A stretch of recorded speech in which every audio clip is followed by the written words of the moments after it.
Dr. Heidi Blume,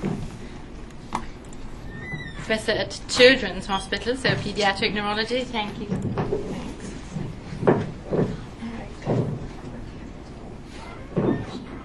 Just start after I get this on. While I get this on. You can guard it. You might get an extra minute from Jim.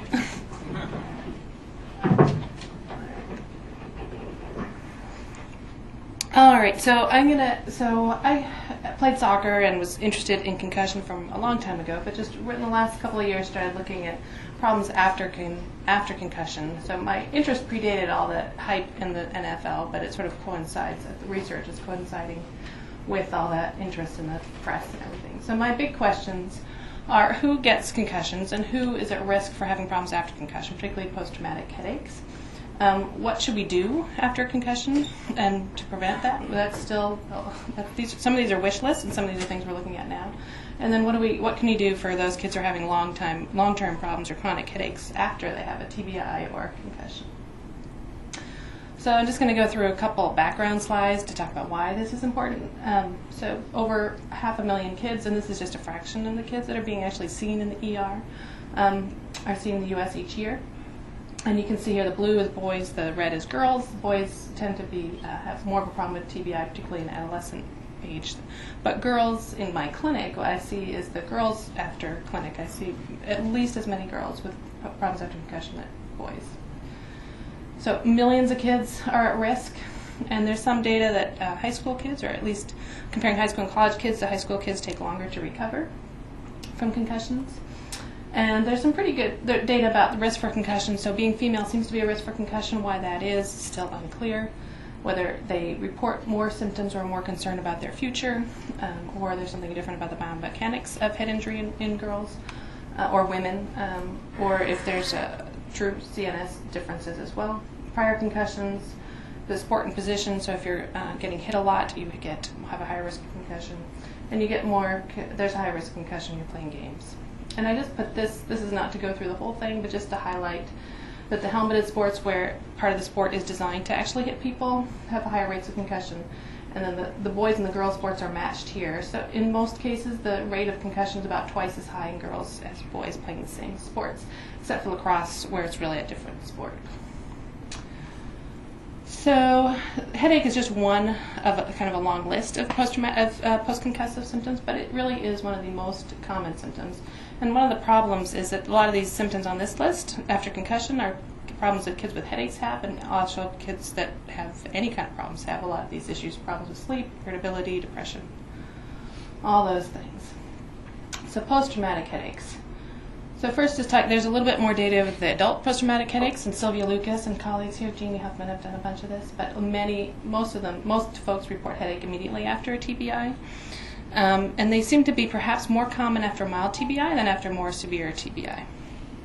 And women have more problems with headaches afterwards. But there's still a large portion that are still having headaches a year after their TBI. So what do we know about kids? So there's a couple ways of studying this. One is in the ER, and one is in the high school databases. These are really different populations and different ways of collecting data. You get a lot bigger numbers in these big high school databases, but you don't know who's collecting the data. Well, you do. It's the high school trainers putting it into a database, and it's kids telling you about their symptoms. So that may or may not be.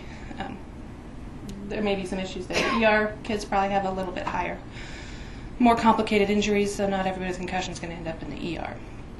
But still, headache is a big problem. Up to more than 50%, depending on the study, in the ER having problems with headaches. And 3 months later, 14% were still symptomatic versus just a tiny fraction of those controlled. And even a year later, up to a little more than 1% had chronic headaches, and 2% were symptomatic. The numbers are much lower in the high school database. So that most 80 to 90% had supposedly have symptom resolution by a week. So the numbers are a lot different there. So I had the opportunity to work with Fred Rivara and his team at the Harborview Injury Prevention Center on a prospective study that they're doing, look at TBI seen in ERs around here, as well as CHOP and controls. So the first study we did was just looking to see, because there's studies from other countries that debate whether or not post-concussive symptoms is real, and if it actually exist and if the headaches are just happen anyway or if they are related to the head injury. So we first just looked at a stratified analysis. We found that a headache was more common after mild TBI than after arm injury, and in particular in the teenagers and in the girls. The relative risk was higher, 1.8 in the teenagers and twice as high in the girls. And interestingly, we didn't find a difference in headache prevalence after moderate severe TBI overall. The younger kids did have a higher risk of headache. That hasn't been repeated, and we're still kind of trying to figure that one out. It may be related to parental concern. So then we looked at a year out. What's the difference a year out? Is there any difference here? And we didn't find any significant differences, but there are some tantalizing data in the girls with 26% versus 10%. It wasn't statistically significant, but it was almost significant, sort of 0.9 to 0.56 was our kind of confidence interval there, and that's what I tend to see in clinic. I probably do see a biased population in my clinic, but it was interesting. And because girls have fewer TBIs, the girl group was smaller, so underpowered for this.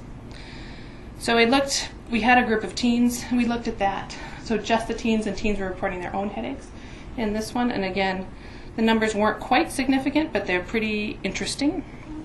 I'm just looking at the girls. So this is a year after injury, that 20% versus 7%, depending on how you ask the question about headaches. So it's an interesting phenomenon that I think we'd like to look at further, but probably can't do it in this study. So the next thing we did was, we established headaches are more common overall in a stratified analysis controlling for a few factors, and we looked then to find out what are the risk factors for having a headache at 3 months, and found that the type of injury, if they had amnesia and loss of consciousness, it was more likely to have headache. This has also been replicated in a study that just came out a couple months ago in concussion. Family history of headache, which has not been reported before. It's something that we see in clinic and expect to happen. I think there's these kids who have this predisposition to headache, and then the trauma sort of brings it out, triggers it for them. Female sex, again, was still came out in the multivariate analysis. And we looked at various indicators of socioeconomic status, and the big one that came out was lower quality of life. So if you rated your quality of life as lower at the beginning, before the head injury, you had a higher risk of having headaches later. And chronic pain and NSAID use were also associated with higher risk of headaches later. Interestingly, when we looked at age as a continuous variable, we didn't find significance, but we didn't stratify by teens versus adolescents versus younger kids.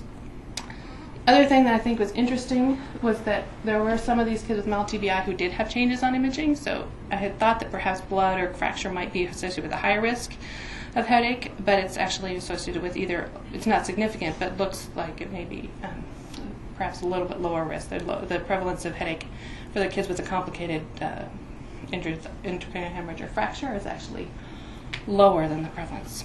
And it wasn't related to depression prior to injury either. So headaches are common. Headaches affect a lot of kids after concussion, or it can cause a lot of disability. And risk factors can include a lot of things that are risk factors for concussion: age, female sex, prior concussions probably, prior chronic pain certainly, the mechanism, or sort of the severity of the injury, clinical severity of the injury, the amnesia or loss of consciousness, and then a family history of headaches or migraine, and the type of injury. So part of this is a little bit stemmed by the fact that I was at a meeting and somebody said, well, I'd really like to be like an epilepsy doc who does basic science research, came by and sort of said, my poster, me and another guy were standing there doing our concussion posters. And he said, oh, I'd love to treat concussion, they just all get better on their own. Whereas about 10 minutes earlier, we'd had a big symposium on this disorder that affects, 100 kids a year. So it's a little frustrating and somewhat motivating. So even if you take the smallest numbers, looking at maybe a 2% incidence of chronic headache and disability after concussion, there's over 20,000 kids in the U.S. each year who have these issues. So it's not something that we can just ignore. So thanks. This is the CDC website. We can answer any other questions later.